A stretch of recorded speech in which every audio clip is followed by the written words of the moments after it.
and welcome to another episode of Spotlight on Unicorns. Today we have a really wonderful guest. Her name is Orralyn Vithyavuthi. It's Orralyn V. Orralyn and I go back a ways, many years ago, to working together at McAfee. It was some of my fondest memories working with that team and working with some really interesting software. And so today we're going to be having our spotlight on Orralyn. And to get started, Orralyn, why don't you tell us a little bit about yourself? How did you get into working as a visual designer? What were some of the, what's your work history been like? Yeah, I actually started in graphic design. So I went to California State University of Northridge, Mhm. CSUN in Southern California, and I went for arts, and then kind of got into graphic design. So I actually worked at Kinko's, and I was working in their computer department. And then they also had a graphic design department, and I ended up being the manager there. So Mhm. that's where I decided, like, oh, I want to go to school for graphic design. Um, Ended up graduating from CSUN and then got kind of lots of different jobs at like a print shop, at a agency that we were doing actually all the printed collateral for Hilton. Mhm. And then a friend of mine said, oh, she worked at the time it was called Move, but they are now Realtor. Mhm. And she said, oh, my job has an opening. You should come apply for it. So that's where I actually applied for the job. And I thought I was going for a senior design role, but it was actually for a production artist role. And I was like, no, like I'm way more senior than that. But then I decided to take it anyways, because from graphic design and print to, what now we have as user experience is a completely different ball game. I feel like just the different medium type, and even of course the different salary range. Yeah, yeah, totally. And so Yeah. that's an interesting transition from moving Yeah. to, print design to digital, working on digital design. What did you want to do when you were little? Is the field that you're working in now, is that what you wanted to do when you were little? I don't remember, actually, to be honest. Like, I don't remember because we moved a lot. Um, and then like my mom was a nurse, which I Mhm. knew I didn't want to be. And my dad was a computer engineer, which I felt like, you know, I didn't care much for math. So I Mhm. wasn't going to go down that route. And I really didn't actually figure it out until I had already graduated high school.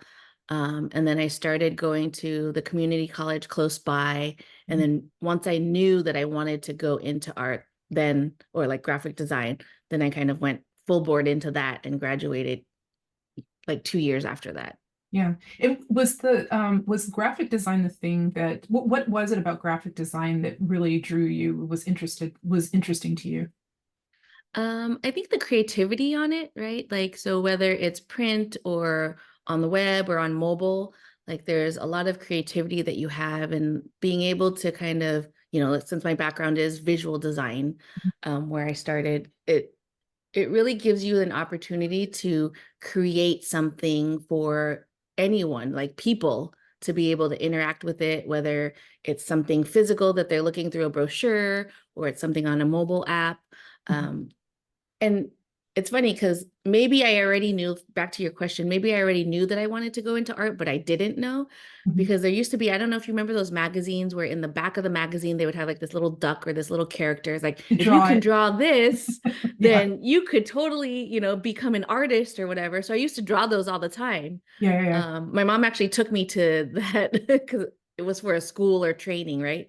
Yeah. Um, so my mom actually took me to that to actually check it out. So maybe I did know, but really didn't know, I guess, is the answer to that one. No, that's good. What's been the hardest part of your job?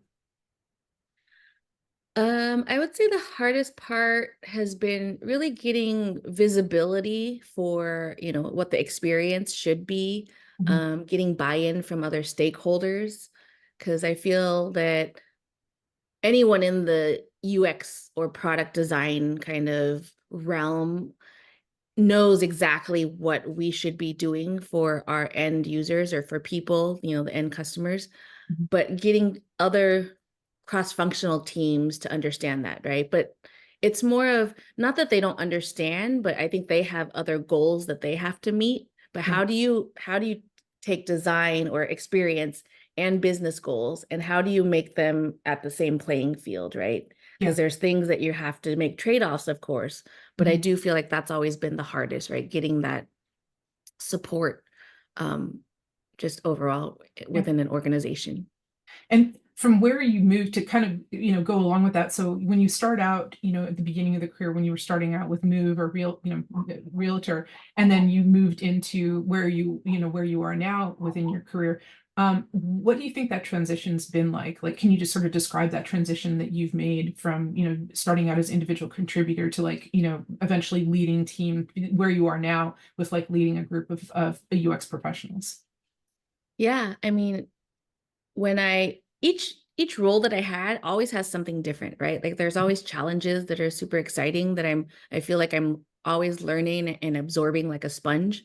So like I started at graphic design, then transitioned to digital, right? And at that time it was digital where you were doing kind of brochures online. And then at Realtor, it was where I learned kind of from like as a production artist level, learning like the bits and pieces of everything that come together to Mhm. create, let's say, a homepage or a search results page or a landing page, right? Because for Mhm. Realtor, it's all listings that real estate agents post so that they're trying to sell the house.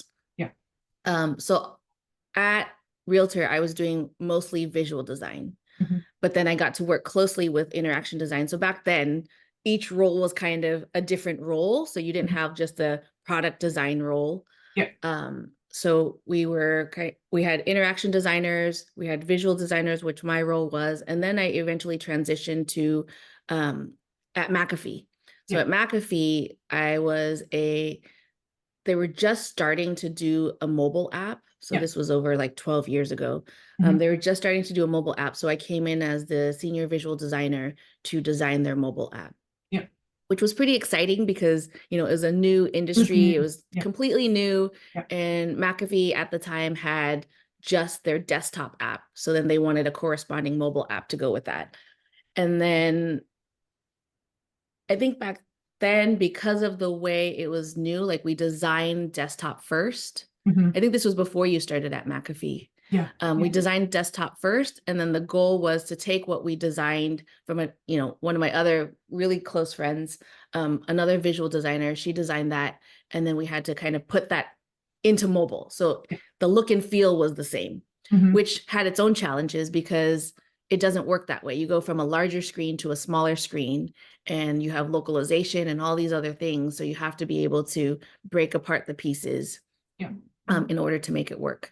So Yeah. then I was a senior visual designer for a long time, worked on multiple different apps at McAfee. And then eventually I got into management, which was a little over 4 years ago.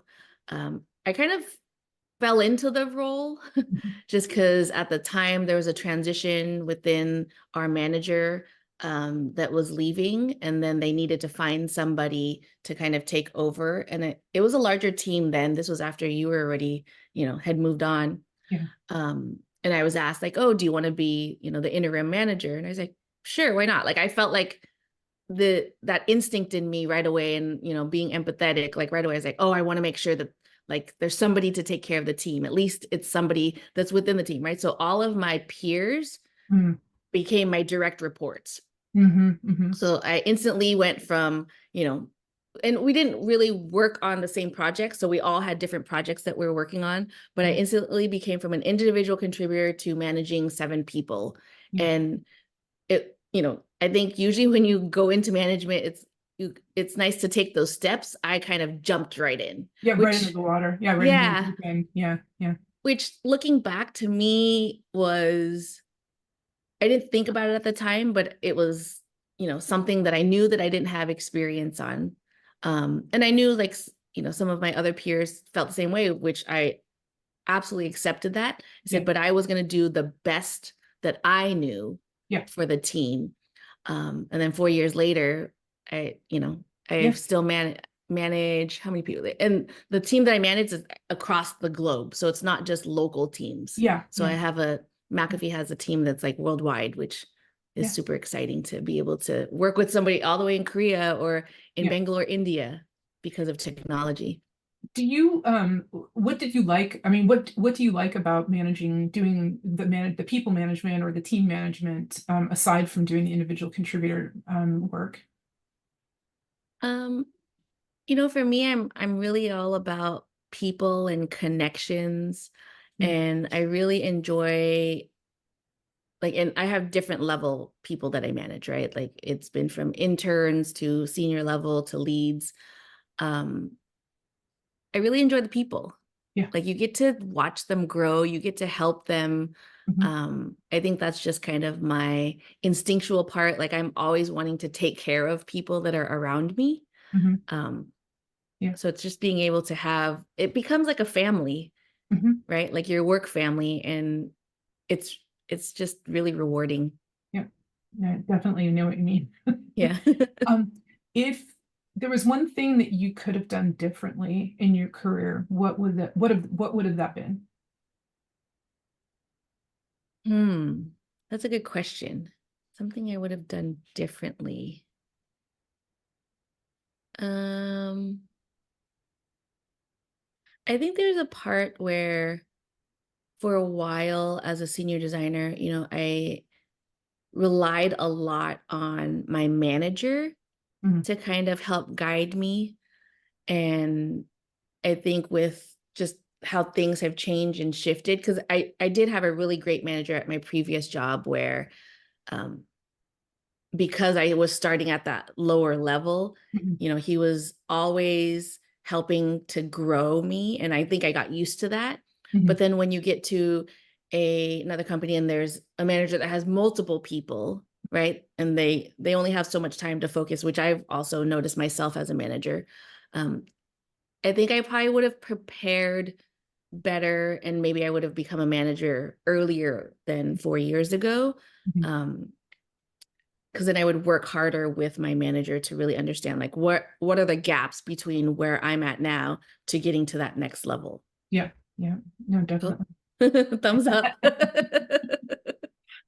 Um, if you could change anything about your job, what would that be? I could change anything about my job. Hmm. I don't know. I mean, I really like all the aspects of it, right? Like I Mhm. know that there's always going to be challenges. And I guess my first thing that popped in my mind was going back to how to really get your team or just the UX organization more visible. Mhm. But I do feel like I always try to connect the people cross functionally. Yeah. So I feel like my job's pretty rewarding. Like I Yeah. really enjoy the people that I work with and the challenges that I have to solve. There it's always about problem solving. Yeah. Like there's never going to be a point in time where you don't have something to solve. Yeah. You don't have something to sell for. Yeah. Um, if you could, what would you tell your younger self about like who you are and where you are now? My younger self, I'd be like, you really don't know anything. There's so much more that you're going to learn in life, and you're Yeah. still going to learn even, in even at my age now. Like it's like there's so much stuff. Like that's the thing that I say. It's like I'm going to be learning until the day I die, Hmm. right? Like there's always something. Hmm. Like I feel like there's so much experiences out there that I haven't even tapped into. Hmm. Being in the Bay Area, like, I just feel like there's so much technology and everything that makes things easier Yeah. that, yeah, I feel like you're going to constantly be learning and growing. Yeah. Is it where you thought, like where you are now, is it where you thought you'd be when you Not were at all. younger? Not No. at all. Like, I figured I would be living at home until I got married and I'd have at least two kids. Um, but then, my path took me up to the Bay Area from Southern California Mhm. and really great for my career. Um, yeah, so completely different. Like I didn't think I was going to be that career oriented. I Yeah. thought I'd be more family oriented. Got it. Got it. And who's helped you the most in your career? I mean, everyone in my life, um, excuse me, everyone in like that I've worked with, my parents. Like Mhm. I think there's so much around you people and everything that you can learn from. There's always the positive things that you want to learn, and then the negative things that you learn that you don't want to do, right? Yeah, So I yeah, yeah, yeah. yeah. Learn what not to do Yeah, exactly. early on and put that into practice. I think that that's definitely something that like I've learned through the years is like there's things you can go to courses, you can go to go to different schools, you can read Yeah. books, but a lot of times sometimes the things that you just learn from your own personal experiences are the ones Yep. that end up being the most valuable. And definitely with your point about enjoying the time that you're working with the individual team members and having that the empathy for them and what it is that they're going through. I think you can really sometimes you can only get that having walked ahead of them, right, in those Exactly. shoes. And so being able to help, especially with people just starting out, where should you go with your career? What are things to look for? Things to different skills to work on. It's like you're not able to give that type of information until you've really gone there yourself, right? So I think it's been a really interesting experience going through and making this class because I've been, talking to you guys about, hey, Yeah. this is what the books say, or this is what, the Right. best practices are. But really, in real world, like, do we really use these things, or are these things that are really common practice? And so, I think that a lot of the real world experience is really helpful, and you like you said, you get that through your own personal experience. So. I think that's a huge part of where you go with your career progression, right? Is that wisdom over the years and being able to harness that and really help people with their own careers. So, um, what is your most important job in your life? My most important job in my life. Um, I've never really thought about that. Mm, I That's a really good question. I feel like just from the way I am and you talking about experiences, I do feel like experiencing life and connecting with people, like mhm, that's one of the things that I'm realizing about myself, where it's like when you interact with me or we go and do something together, it's not just about hanging out with me, but I feel like I'm creating an experience or having an experience with somebody, right? Like, yeah, yeah, so yeah. um yeah, I think that it's just really realizing like life is about experiences yeah, and how you go through it. So I think that's the new chapter that I feel like I'm going into right now, because you've actually caught me in a time where, mhm, I'm opening doors to a new chapter. yeah. And Think about the different things. biggest, yeah, the biggest thing has been about like experiencing everything, whether it's emotionally, physically, or connecting, like Mhm. all of it, just really absorbing it and understanding kind of what's going on.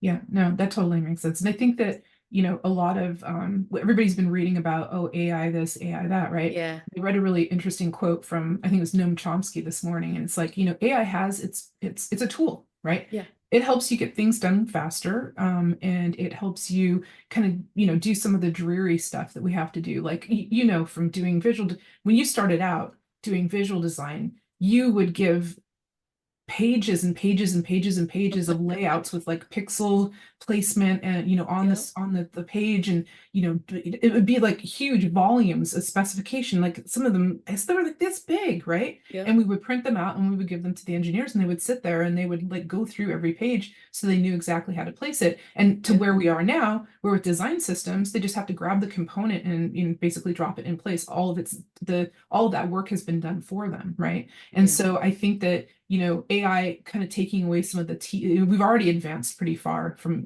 where we were before, but I think Yeah. that AI will take care of some of the tedium of like having to, if you're putting a prototype together, like having to make screen after screen after screen, right? It's like you can tell it, like, I want, this interact to describe the interaction and have it done for you but Yeah. the new ways of thinking or the new ways of interacting with things, that's going to come from the humans. And that is really going to come from the experiences that you have with one another, right? So a Yep. machine's not going to be able to sit there and watch somebody try to use something, and at the same time, like, they need to use five other things simultaneously and then make that connection, like, oh, maybe these things should come together. That's a new novel idea. And that's really where it's going to come with humans and people that valuing and like yourself and can see those connections and experiences that you're having with one another, right? That's where the Yeah. new ideas are going to come from, not from, generative AI. Generative AI will be able to come up with some interesting starting places, but it's Right. definitely not going to take the place of like a human just sitting with another human or groups of humans and just watching them and being able to make those observations. So Yeah. anyways, but what if you could have any tool built for you to help make your job easier on the topic of different uses for AI, what kind of tool would that be for you? Oh my gosh.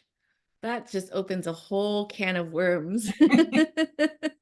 There's parts of me where I'd be like, okay, I want to duplicate myself, right? So leave one myself here to clean the house and organize things, Yeah. one person to go out and have a lot of fun, though I don't think my family would appreciate if there was more than just me.